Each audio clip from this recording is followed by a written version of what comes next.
Another week down, more fall camp in the books for the TCU Horned Frogs as August rolls on here in Fort Worth, Texas. Let's dive into how the Horned Frogs are handling the heat on Frogs Insider right now. Hey, Frog fans, welcome into another episode of Frogs Insider. Jamie Plunkett here alongside Melissa Treebwasser, as always. Very happy to be back in the booth, as it were, talking TCU football. 9 practices in the books for TCU, Melissa. A little less than halfway through fall camp already. We've seen quite a bit from this team. Got to see the scrimmage on Sunday night. We're going to talk about that on the show. But it's been fun to get back into the groove of football over the last couple of weeks. Yeah, and we are, as we're recording this Monday night, I mean, we are 3 weeks away from being about probably the halftime over in Chapel Hill right about now. So, Oh yeah, it's here, it's real, it's magnificent. It's been awesome getting to be out there. We've had a lot of access and opportunity to watch, which has been really, really great. yeah. And I mean, the best thing about August is everybody thinks they're going 12-0, and there's no reason not to believe that you won't. So it's been fun to see these guys develop and to see them get after each other. And hope springs eternal in fall camp, right? It truly does. And, it was pretty cool to see. Like, obviously, the fans are starting to get, like, hyped up for the first game, and the energy's starting to build and starting to build. But you're starting to feel that with the team, too, right? Because when the guys took a knee at the end of practice today on Monday night, I think one of the first things Sonny told him, it's 21 days till North Carolina. Yeah. And you could kind of see the guys in that huddle start to really, like, it's clicking. Like, it's about to get coming. real, and it's coming. So, the energy is building. Everything seems like it's great right now in Fort Worth. The new facility, the new turf they've got out there, the way they're working out, it feels good Yeah. in Fort Worth right now. And I think this is a time where you need to start to feel that you're building towards something. One of the things that's happened now with NIL and with social media and the rise of TikTok among that generation and age group is we are seeing a lot of access into what a day in the life of fall camp looks like for these athletes. And we see practice for, the 1.5 or 2 hours or whatever we're out there. What we don't often see is that this started at 5 a.m. for a lot of these guys, and they start with stretching and recovery and nutrition, and they can be up at the facility for 8, 10, 12 hours pretty regularly. And so I imagine at the end of week 2 is when you're really starting to feel pretty worn out and pretty beat down by the process. So being able to say, hey, 3 weeks from tonight, you're going to be hitting somebody in a different color jersey. It's got to feel pretty good for Sonny to say, and it's got to feel great for the players to hear. It absolutely does. It absolutely does. There was a little bit of a scuffle there at the scrimmage on Sunday night. These guys are getting after it, tired of hitting each other, ready to get on the road and get some work done. Melissa, we're going to break down what we saw from the scrimmage on Sunday night, talk a little bit about what we've seen overall in fall camp so far through 9 practices. But first, want to remind everybody that we are Frogs Insider, part of the Dave Campbell's Texas Football Republic of Football Network. You can find this show wherever you get your podcasts just by searching Republic of Football Network, and we will be there in the same feed as all the other shows in that network, which means you get a feed that has 13 different podcasts, each one covering a D1 football program in the state of Texas. Really cool work by DCTF to get this organized. We've been a member of this organization for a little over a year now. Yeah. Year and a half now. Almost, I guess this is football 2. season number 3. 3. Oh, is it 3 Because we for started us in here? we started in spring of 23. So Yeah. this is 2.5 years of being a part of Dave Campbell's network now. Pretty great stuff. And you can find that wherever you get your podcasts. Go to Dave Campbell's TexasFootball.com. It's just TexasFootball.com, and you can see our show on our show page there as well.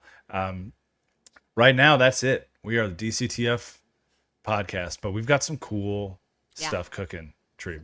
Some really good things on the horizon here potentially. So some cool opportunities, maybe some fan involvement.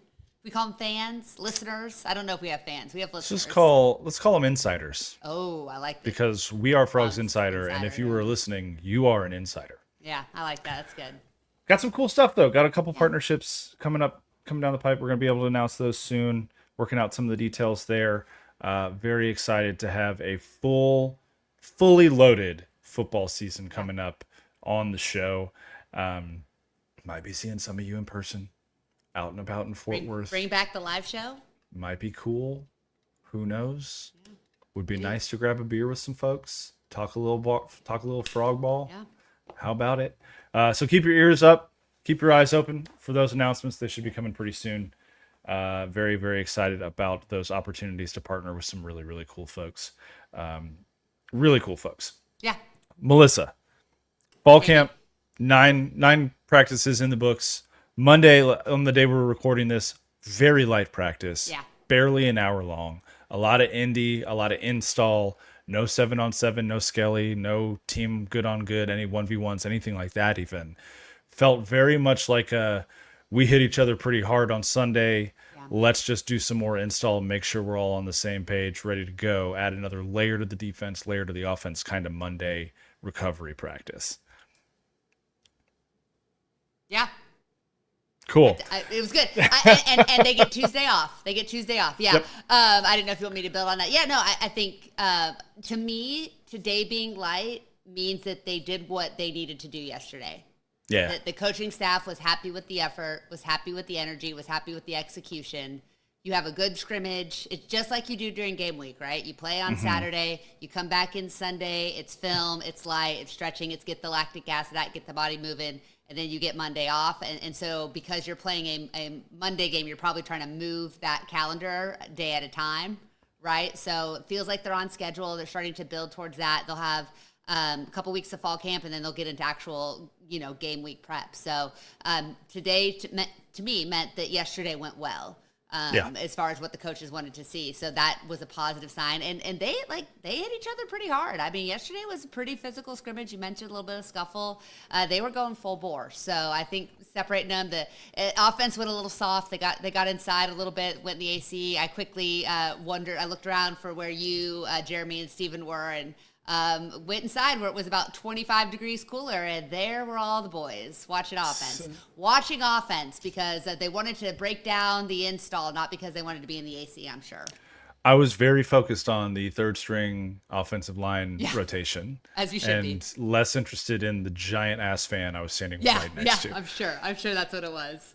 It was so hot. It's been so hot. Look, I'll tell you this. It hasn't been as hot as other summers, but one of the things that I've noticed about this fall camp generally, if you remember last year, Melissa, and in 23, it felt like every single practice was early in the morning. Talking like 7 a.m., done by 9, recovery, in the cool, not really getting into any of the heat. This year, we've had a good number of practices 6 p.m. And I think that games. I think that means something. Yeah, you're going to North Carolina. It's going to be humid as all get out there on Labor Day. You come back for Abilene Christian and SMU, and then Game 4 is in Phoenix on a Friday night. It's going to be hot as hell there too. So I really like the schedule planning for fall camp, just getting guys used to the heat and working in the heat and hitting each other in the heat, because it felt like that was maybe lacking a little bit the last two fall camps. And it's also been good to see the way the coaches have been approaching practice, because there are so many of them now. One of the things I noticed before we really get into the scrimmage talk, Randy Clements, the assistant offensive line coach that came on this year, has really opened things up, I think, for AJ Ricker from a coaching perspective, because when Ricker and the new staff got here, I think there were like maybe 12, 13 offensive linemen on the entire roster. And now you look over at the O-line group, and it's so many guys. It's got to be pushing 20, 22 guys just on the offensive line. And one guy and a GA just can't get everything done that they need to get done in the amount of time they have. But now you have the freedom to hire a veteran offensive line coach like Clements to come in and give you an assist. And he's pulling guys over. He's reinforcing what Ricker is teaching. He's giving guys a little bit more of the hands-on one-on-one that they need to be an improved offensive line. And we're seeing that across the board in position groups, where you've got multiple coaches per position group now. You think about wide receivers with Malcolm Kelly, obviously a fantastic coach, but now you bring Corey Coleman into that room, and boom, you've got another guy that has experience, a ton of know-how. He knows the language of this offense, right? Because from his playing days. And so he's able to contribute right away. You've got Julius Lewis working with the DBs alongside Juice Brown. Just all of the way the coaches and the way Sonny has organized this staff makes a ton of sense when you see it playing out in practice, and that's really cool to see. Yeah, I think what you notice it's different is that whatever the point of impact or emphasis in any individual drill that they're doing, there's a coach there. There's a coach Right. putting hands on somebody. There's a coach behind the tackling dummy, behind the pad, whatever else. Whereas before, they often had to kind of look and watch the big picture. You can have somebody right there at the point that you're trying to teach, at the teaching point of that drill, which I think is really good. So, yeah, I mean, there's a massive difference in the sheer number of like staff at fall camp compared to what it used to be. They are everywhere. I cannot tell you all of their names. I think there's 30 plus of them. But the thing that you will notice is every single one of them is very, very involved in what they're doing. And you're absolutely right. I think the ability to have, and I think the hierarchy is really clear too, which is Yeah. important. And so you have your position coach, then you have the 2 or 3 people that are working with that position group as well, that are reinforcing and emphasizing and taking guys off to the side and working on the details. Like the details is going to be a difference. And you know, when Saban was rolling at Bama, when Kirby Smart was really rolling at Georgia, those teams are so detail oriented, and it's because they had these gigantic staffs of people that could probably, I assume, were in there breaking down things like we're seeing at TCU. Yeah, it's really good to see, and it's a signal of the larger investment by the athletic department, by the university. And we've heard Mike Buddy say it, right? Like, we're spending at the highest level, is what he Yeah. said. And that doesn't just mean rev share, that's across the board for TCU athletics when it comes to staffing, support staff, health and wellness, all the above. For sure. We're seeing TCU spend at the maximum level. And, now it's a matter of, hey, are they going to get enough done in fall camp for the results to bear out on Saturdays? Yeah. Yeah. Well, we got a good flash on Sunday night. A little bit of scrimmage. The full pads were on. They were hitting. Guys were getting to the ground. Really cool to see. Kind of high level takeaways. Melissa, I thought that the defense had a lot of really good moments in the scrimmage. I thought generally maybe they had the better day than the offense, but the offense also had some really nice flashy moments, and they came from Josh Hoover. They came from Ken Seals. They came from some of the running backs. But what were your kind of big takeaways from Sunday night's scrimmage? Yeah, I mean, I really like the attitude that the defense played with. I thought that was pretty critical. They had a lot of energy. Getting back a guy like Bud Clark, who's such a vocal, energetic leader, having a guy like Namdi back as well. Like, those two guys are such anchors of what they're trying to do on that side of the ball, and they really do raise up the level of intensity in everything that happens, whether it's practice, scrimmage, or whatever else. And so I think you can't overstate how important those two guys are as leaders. I think that the thing that I enjoyed the most, but also frustrated the heck out of me, was there was a point where they put Kavorian Barnes in for 4 straight rushing plays, and it was like and short, and short to go kind of situation. And just we've heard Sonny emphasize downhill runner. Barnes is a downhill runner to the max. And to see them be able to convert in short yard situations with that type of running, I think was a positive for the offensive line and for the running game. But the fact that it took them 4 downs to do so maybe was a good sign for the defensive line as well. So I don't want to get trapped. I don't want to get caught in what we did last year. I'm trying to be very I'm trying to take it all in and look very big picture, not make any snap judgments one way or the other. But it does seem like there is more intent in the running game, and it does seem that there is more depth in the trenches on both sides of the ball in a way that I have more confidence in the running game being able to execute, as well as the defense being able to stop a running game. That and Eric McAllister. They're my 3 takeaways. That just Eric McAllister. The Litnikoff finalist, calling it now. I love that. I love that energy from you. He's bringing the same energy to this season as the true number 1 for TCU. He predicted at media days that he was going to have 1,400 receiving yards, and I would frankly love to see that happen. Yeah. I think the thing I like about Gavorian Barnes is, and this isn't, I got to be careful, because when you say another name of another running back in the same conversation, they're really like, oh, well, you're comparing him to them, and they're not the same, and this is why. He is not the same running back as Kendre Miller was. Kendre Miller was an excellent running back. And I'm not saying Gavorian Barnes won't be, but they are different styles of backs. But I think one thing they do have in common is their ability to fall forward. Kendre was so good at falling forward for 3 yards, even if he had contact at the line or just a yard beyond the line, he could find a way to get you a couple yards. And last year in 2024, that was one aspect of TCU's running game that I think was really lacking because you had smaller backs across the board, guys that were banged up and didn't get a lot of playing time that were maybe a little bit bigger. And then you had guys who were missing opportunities to hit a hole in favor of bouncing it outside. And sometimes when you have a younger group of backs, there wasn't really a veteran back in that group that was consistently on the field. You get that from time to time. And so it's really nice to have a veteran back who can hit a hole, isn't afraid of contact in the middle, and can fall forward just because of the way he's built. I mean, Barnes is only 5'9", maybe 5'10" in cleats. And they're but listed him at 210, but ain't no way. No. No way. He's listed at 210. My understanding from a couple people that I've talked to outside of TCU is that he was operating around 225, maybe even 230 at times last year for UTSA. He is not that big. No. He's probably around 215 to 216, I would say right now. Okay. Maybe up to 218 in that range.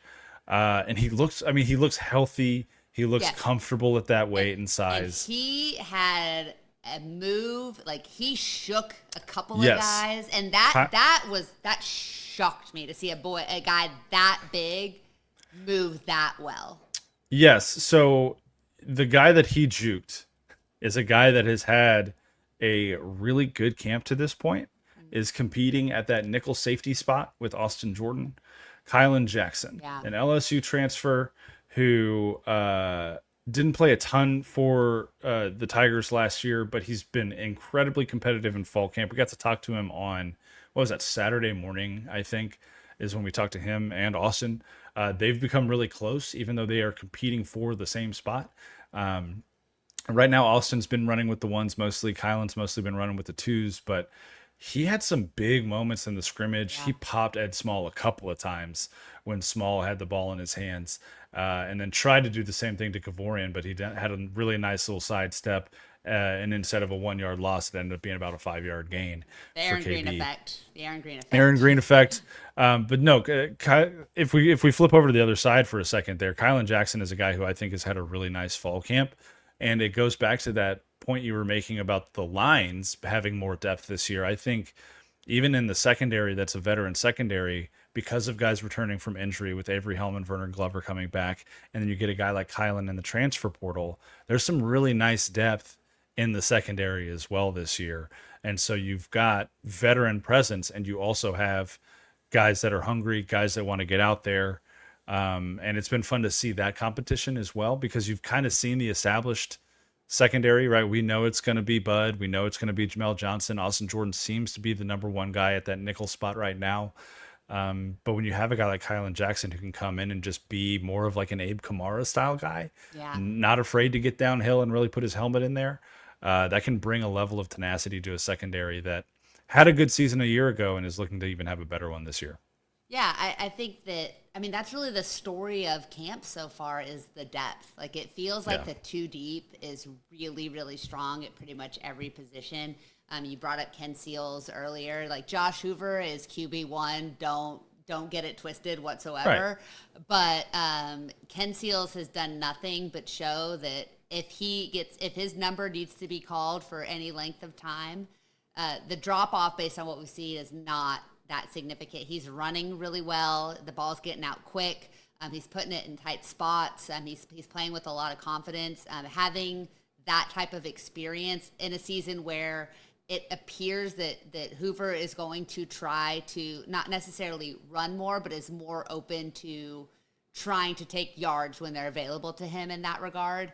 It's going to be super critical that you feel really, really confident in your backup situation. We've seen Schobel do some really, really great things. We saw, Sunday night was like just the freshman experience of a talented quarterback, right? Yep. We saw him look like an elite level quarterback, and we saw him look like a freshman. Like, that's what it's supposed to be. And so for him also to learn from a guy like Ken Seals, who started games in the SEC and has the humility to stay and the desire to be here. Like, I think it's in this transfer portal era, what Ken does in the locker room and in the film room is not to be taken for granted whatsoever. You just aren't going to Yeah. see a lot of guys like him stick around.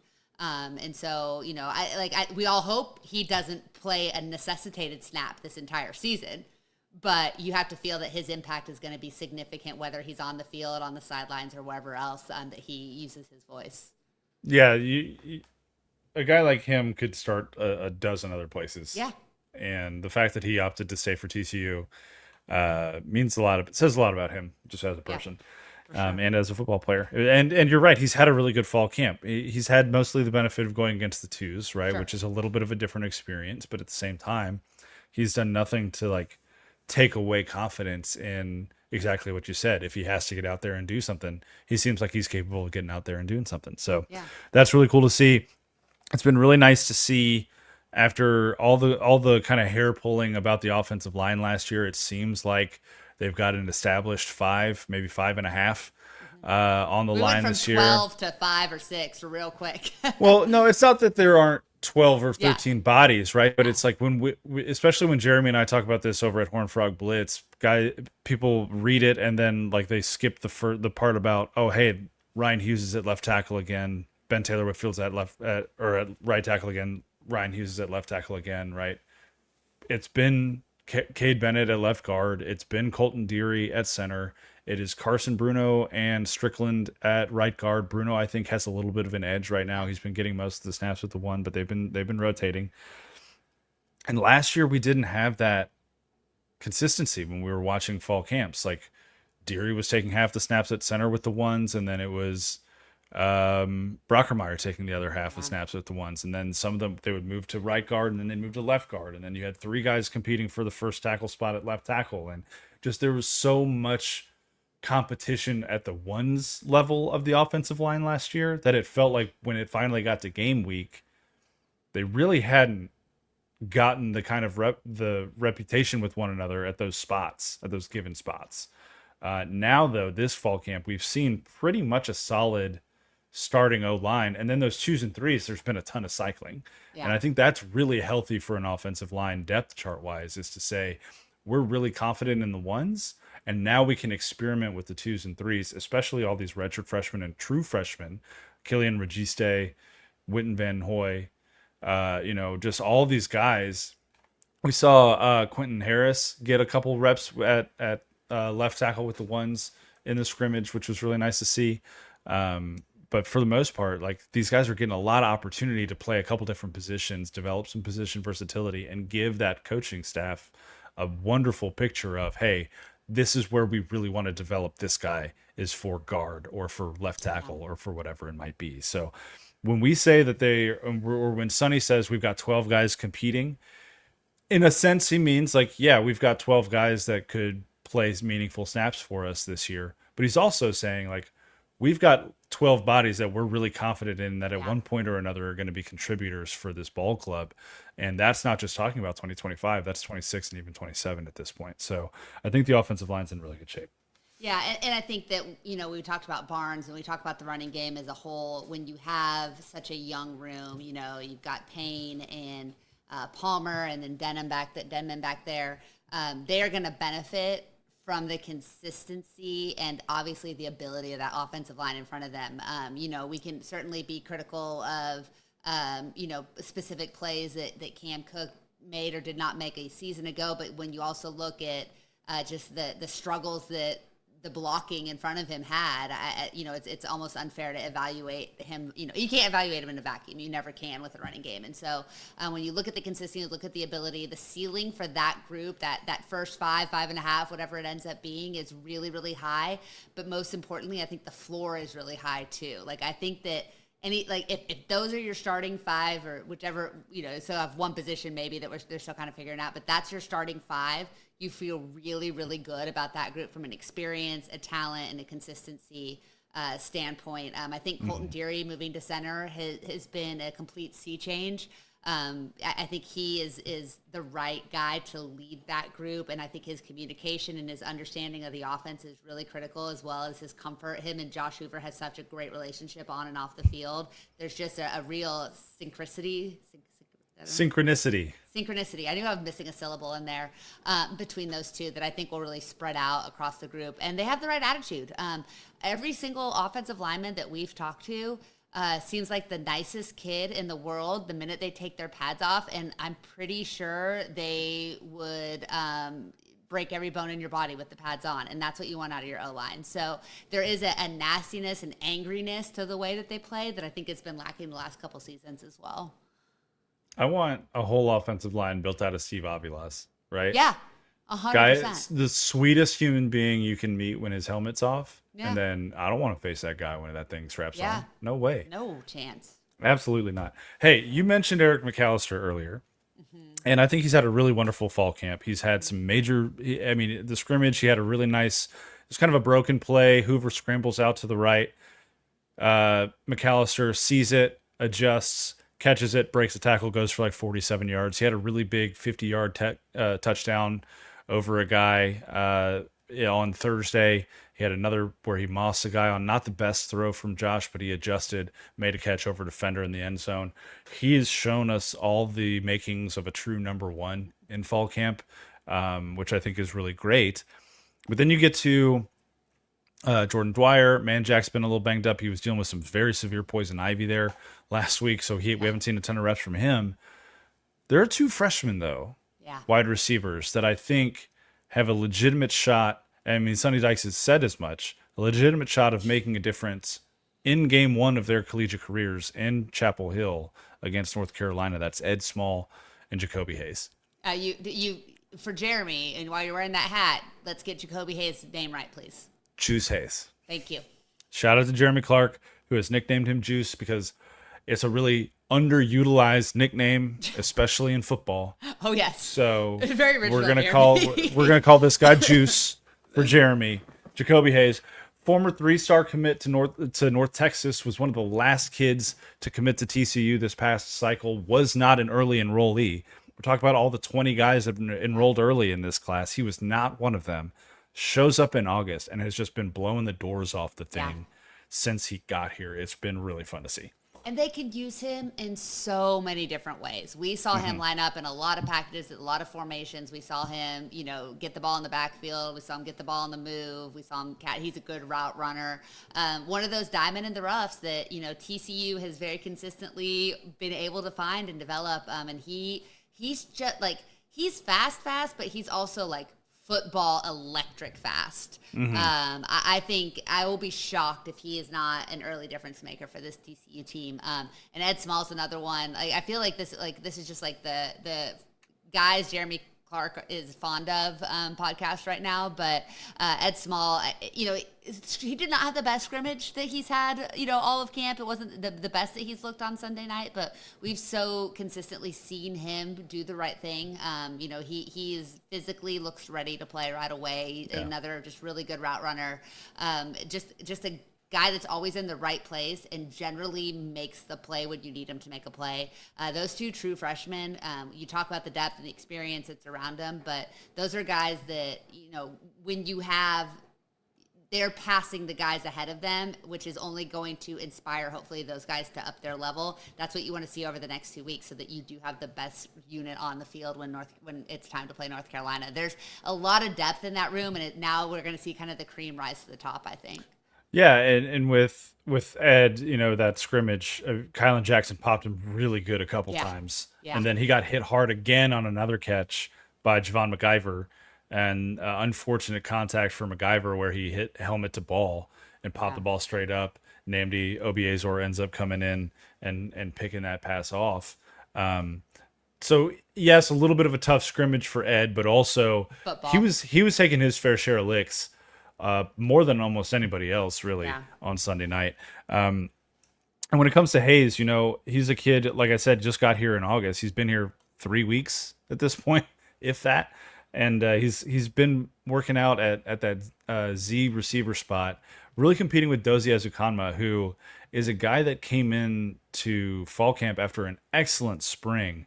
And everyone thinks Dozie's going to pop this year. Yeah. And he still could, in that similar role to what McAllister had last year in this roster. When you think about all the veteran wide receivers ahead of him, and he still ended up with almost 40 catches last year, a little over 700 yards. So Yeah. they had really high expectations for Dozie. Jacoby has come in and given him some really good position competition. You've got a guy like Ed Small. I mean, we could see another. I don't want to get like crazy high, but there's so much talent in that room. If Hoover has a similar season to he did last year, I could see that love being spread out over 4 or 5 receivers again, like it was in 2024, where you had, I think it was 4 guys over 600 yards and another Yeah. over 400, something like that. So, Well, we've like, seen Dane there's Jones there's have good really talent. good. Yeah, we've seen Yeah, Dane Jones have good nights. We've seen God, there's so many of them. It's hard to keep them. Terry Shelton obviously was highly touted coming in. yeah, There's he's had some really good. opportunity. They both flashed a Yeah. little bit. Yeah, Baker, who's a redshirt freshman, who everybody says he's got a ton of talent as well. I mean, there's just a lot of guys that on any given day might really stand out in practice. But I think as we get through this next week, we're going to start to see who are the guys that are going to be expected to contribute week in and week out. absolutely. Let's flip it a little bit and just talk special teams for a second, Yeah. because I think when we're on site and we're reporting, we want to talk about all the good stuff, but we also mention some of the stuff where we see a little bit of struggles happening. And it was a tough night for the special teams on Yeah. Sunday. A couple blocked field goal attempts, a missed field goal attempt that happens. Um, it'll be really interesting this year to see the development in the kicking game, because last year you had 2 really inexperienced guys, Ethan Craw at punter, Kyle Lemmerman at kicker.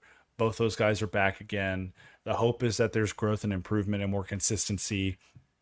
But I'll be curious to see, after a rough Sunday, specifically for Lemmerman. It happens, right? You have bad days, you have good Sure. days. He's made 50 yarders in fall camp. Didn't have the luxury of doing that on Sunday, but that's life. Just to see how they handle the adversity that they're facing in fall camp right now, to be ready. Because I mean, first 2 of the first 4 games right out of the gate, road environments, Yeah. night games, standalone games, and the third game in that 4 is a rivalry game. It's the last rivalry game on the books against SMU. It's high pressure from day one once the season gets rolling. So that's something I'm curious to see, if they can gain a little bit more consistency, gain a little bit more improvement over these next 3 weeks, because that's going to probably be a pretty critical aspect of the team. I mean, I could see there being some close games where you're going to have to kick a field goal late and force some things. So it'll just be really interesting to see how that continues to develop. Yeah, and I mean, and that's where the mental aspect of being a kicker really comes into play, and that's where I'm thankful that Kyle Lemmerman has a great relationship with Jaden Obercrom, who is Yeah, one of the right. For steadiest, sure. most mentally even keeled players in TCU history. And so, I think that's what you're going to see he's made of. He's just a sophomore. He had an up and Yeah. down season as a freshman. He's certainly got the talent. He has a giant leg. He proved himself time and time again at Southlake, but didn't have a ton of super high pressure situations when you're playing for a powerhouse program like that. And like you said, I mean, these are going to be tough environments. And I mean, UNC, obviously you don't know, but you imagine that SMU is hopefully going to be a close game. It wasn't a season ago, but you would hope TCU plays better, and that's probably a close game. Arizona State, they're going to be favored in that one. You hope that you're in a position to have some critical kicks down the stretch there. And I mean, you're into August. Like, there's nobody else. This is his job, and so you hope that in and of itself helps him kind of overcome and any concerns. It's not like they're going to yank him. It's not like he's going to lose his spot at this point. So for the fans, I'm sure that reads differently than it does for the player at times. But Sure. you have to have confidence in him. You have to have confidence in him at this point, because it's right now it's got to be his job. And so we'll see if he wipes it off, and when he gets the opportunity, their next scrimmage, you just hope that he's a little bit better and a little bit more confident than he was last night. Yeah, I think it's you talk about fan confidence in him. I think it's really important for him to have confidence in him and just remember that he Yeah. is capable of hitting, Yeah. 50, 60-yard Seen field it. goals in a Yeah. game. Yeah, we've witnessed it, right? And so it's one of those situations where, I can't even fathom what kind of island it feels like you're living on when you're a kicker or a punter, especially a kicker. So you just got to hope that there are enough guys around him that are rallying around him, trying to keep him up, keep them focused. And we saw that. We saw that keep it improving last year. I mean, I'll never forget after the at the UCF game. I think Josh Hoover was the first guy out there. It was it was an impossible situation, and nobody expected that. But and I think that these guys know too. They need to lift him up, and that's where you hope that the stuff that we're not seeing, the stuff that's happening in the locker room, that's happening in the performance center, the team bonding that we hear about, we hope that is doing its job, because that can be kind of a difference maker and a lift for a team when they get into some tight spots and get into some close games. And, we keep saying that first month of the season, very high likelihood that 3 of your first 4 games are nail biters. Truly. So you got to be ready to rock right out of the gate. Anything else? Anything we didn't cover up from the scrimmage that you want to touch on before we get out of here? A little bit of a shorter episode. Yeah, we talked O-line. I mean, defensive line. Like I think we're starting to see that group really come together. Paul Oyewale is a difference maker, healthy. Mm-hmm. I mean, he's just an absolute specimen. I can't get over the fact that Chad Woodfork is a freshman. We haven't seen him a ton. Like, he hasn't had a lot of opportunity to make a lot of plays. But when you just look at him, he's so physically imposing. It's ridiculous. I feel I like the opportunity that this defensive line has to be a high level unit. Like, it feels like those pieces can come together, but it's going to be offensive line, defensive line. We're not going to know a whole heck of a lot till September 1st or whatever it is. Yeah, I do like the depth on the D line this year. You've got Ansel coming from Washington State, Dinenbu, who's been a really, really nice addition on the interior there, and then just health. Right, with Paul coming back, you've got Travis Jackson back, who had a great season last year. Zach Chapman coming back, Marcus Deal. It feels like the depth is there, and then you've also got guys like Jonathan Bax at that stud spot, backing up Devin Deal. He's had a couple of nice practices. With Michael being hurt. He's gotten more opportunity. Devin missing a couple practices here and there. He's gotten more opportunity, but it's one of those kids where you remember he hit the portal, right? Yeah. And tested the waters, and then decided TCU is where he wanted to be, and now he's had what I've seen as being a really nice fall camp so far. And so you've got some of these younger guys that are starting to develop. You've got 4 deep at linebacker. We haven't even talked about linebacker outside of Obiazor, but you got Caleb and Namdi. Thiessen looks really good. Max Carroll's back there. He's a huge body. So you feel really confident there. Like, it feels like when Sonny comes to the mic and says, I think this is the deepest roster I've ever had, you kind of tend to believe him. You tend to believe him. And it's really nice to see. And now it's a matter of, hey, you've recruited what you think is really good depth and really good frontline talent. And now you've got to put it all together so that you go out and have another really successful football season. They will not be surprised by North Carolina, the hype, the spotlight. Obviously it's going to be a lot of new faces, new roster, but I think that this will be such a different experience than, Colorado in 23. Like, I agree. There's a seriousness and like an understand, and there have been plenty of guys that have put to words, like, without saying that was embarrassing, but that have basically said, we are not going to let that happen to us again. And that's having some of those veteran guys that were there for that, I think, has been really important, because they are very similar situations, even if they're completely different. Yeah, just the opportunity to get caught up in the hype. Yeah. A standalone game, caught up in the hype against a really famous name standing on the other sideline. Yeah. There's enough similarity there where the coaching staff has brought it up and is taking it seriously. So and isn't afraid to talk about it, which I also appreciate, that they are willing to make that comparison, because I think that they too were embarrassed. Yeah, I mean, Sonny was saying that right there in post game right after the game against Colorado, that he was embarrassed by that. But fortunately, that's 2 years in the rear view. Yeah, we're looking forward. Bill Belichick and his squad coming up here in 3 weeks, 20 days by the time you're listening to this, if not even sooner. And that's going to do it, though, for this episode of Frogs Insider. Again, keep your ears perked up, keep your eyes open. We got a couple really cool announcements coming down the pipe. We're getting back into it to a more consistent rhythm than our kind of summer hours over here at the show. So you're going to hear from us at least once a week until football season, and then we're going to get back into our 2-a-week rhythm. Very excited about some of the stuff we've got coming down the pipe. Can't wait to tell you guys about it. So keep your ears tuned to the Frogs Insider podcast channels, wherever you get your podcasts. Keep us tuned to the YouTube channel. Make sure you get over there and hit that subscribe button because we got a lot of cool content coming down the pipe as well. And we'll talk to you next time. Go Frogs.